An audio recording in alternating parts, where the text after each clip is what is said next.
Hey everybody, welcome back to जनादीक। पिछले video के अंदर हमने कलाम कॉस्मोलॉजिकल आर्ग्यूमेंट की प्रीमाइस 1 की बात करी थी। अब हम प्रीमाइस 2 की बात करेंगे। प्रीमाइस 2 ये कहता है कि the universe began to exist.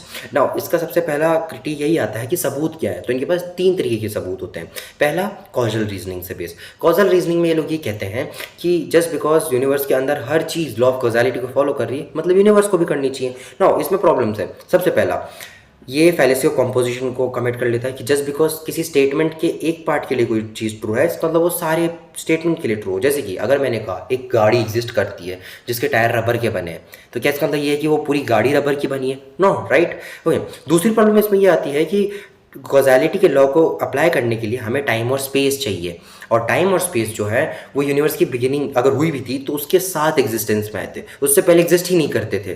तो फिर ये हम कैसे अप्लाई कर सकते हैं कि यूनिवर्स के पहले भी ये लॉ काम किया होगा और इसी तरीके से काम किया होगा।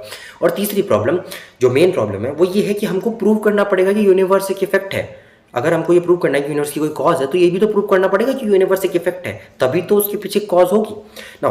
दूसरा आता है साइंटिफिक बेस, जिसमें ये कहते हैं कि यूनिवर्स जो है वो बिगिन हुआ था, एग्जिस्टेंस की बिगिनिंग हुई थी क्योंकि बिग बैंग।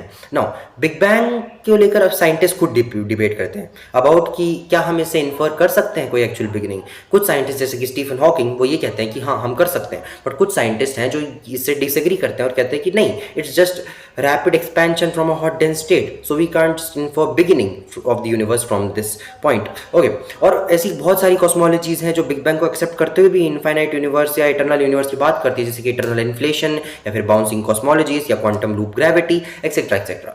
नाउ तीसरा आता है इनके पास फिलोसॉफिकल रीजन, जिसमें ये कहते हैं कि एक्चुअल इन्फिनिटीज जो होती है वो एब्सर्ड होती है, और आप पास्ट इनफाइनाइट नहीं हो सकता क्योंकि आप उसमें एक पॉइंट से दूसरे पॉइंट तक ट्रांसफर नहीं कर सकते, पास्ट से प्रेजेंट तक ट्रांसफर नहीं कर सकते। और इसमें मेरी इनसे एक प्रॉब्लम है।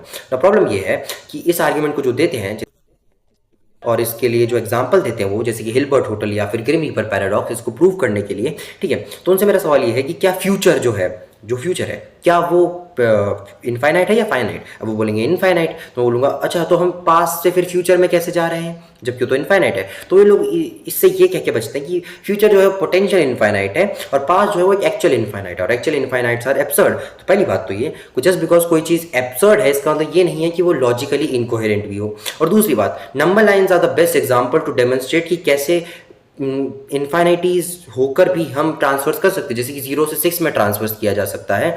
बट क्या इसका मतलब ये है कि 0 से पहले जो नंबर्स थे वो फाइनाइट थे? नो, इनफाइनाइट है। क्या इसका मतलब ये है कि 6 के बाद के नंबर्स फाइनाइट है? नो, इनफाइनाइट है। स्टिल हम ट्रांसफर्स कर सकते हैं। So this is not really a problem, is it?